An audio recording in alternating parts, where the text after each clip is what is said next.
Welcome to new TV Telugu.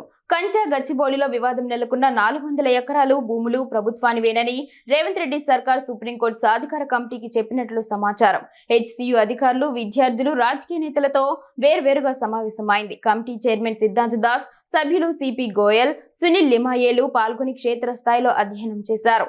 విస్తృత స్థాయిలో అభిప్రాయాలు సేకరించారు. రెవెన్యూ రికార్డులు లేదా అటవీ రికార్డుల్లో కానీ అటవీ భూమిగా నమోదు కాలేదని చెప్పినట్లు తెలుస్తోంది.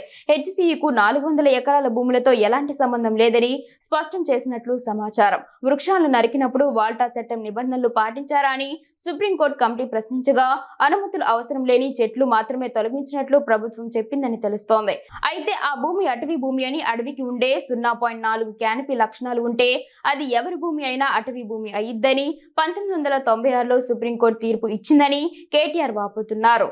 ఈ భూమి ఏదైతే ఉన్నదో ఈ 400 ఎకరాల అడవి భూమి అనే మాట నేను చాలా స్పష్టంగా, అటవీ భూమి అనే మాట పూర్తిగా ఉన్న అవగాహనతో మాట్లాడుతున్నా. అది కూడా చాలా స్పష్టంగా సుప్రీంకోర్టు తీర్పుల ఆధారంగా మాట్లాడుతా ఉన్నాను. ఎందుకంటే నిన్న హరీష్ రావు గారు మీకు చెప్పారు, మీరు చూశారు. సుప్రీంకోర్టు 1996లోనే, అంటే దాదాపు 30 ఏళ్ల కిందటనే స్పష్టమైన తీర్పు ఇచ్చింది. అడవి అని ప్రత్యేకంగా రిజర్వ్ ఫారెస్ట్ అని డిక్లేర్ చేయకపోయినా అడవులకు ఉండాల్సిన లక్షణాలు ఉంటే, 0.4 క్యానపీ ఉంటే ఖచ్చితంగా అది ప్రైవేట్ ల్యాండ్ అయినా, ఓనర్షిప్ ఎవరిదైనా ఖచ్చితంగా దాని అటవీ భూమిగానే గుర్తించాలి అని సుప్రీంకోర్టు తీర్పు ఇవ్వడమే కాకుండా సుప్రీంకోర్టు రాష్ట్ర ప్రభుత్వాలకు ఆదేశం కూడా ఇచ్చింది. ఏమని? మీ దగ్గర సుప్రీంకోర్టు తీర్పుకు అనుకూలంగా ఓనర్షిప్ ఎవరిదున్నా అట్లాంటి భూములు ఎక్కడెక్కడ ఉన్నాయి లెక్క తీయండి. దాన్ని రిజర్వ్ ఫారెస్ట్గా ఆల్రెడీ డిక్లేర్ చేసి ఉన్నా, చేయకపోయినా ఆ లిస్టు మాకు పంపించండి అంటే, ఇక్కడ కూడా మన తెలంగాణ ప్రభుత్వం కూడా, రేవంత్ రెడ్డి ప్రభుత్వం కూడా సుప్రీంకోర్టు ఆదేశాలకు అనుగుణంగా ఒక కమిటీని కూడా ఏర్పాటు చేసింది ఆ స్థలాలను గుర్తించడానికి.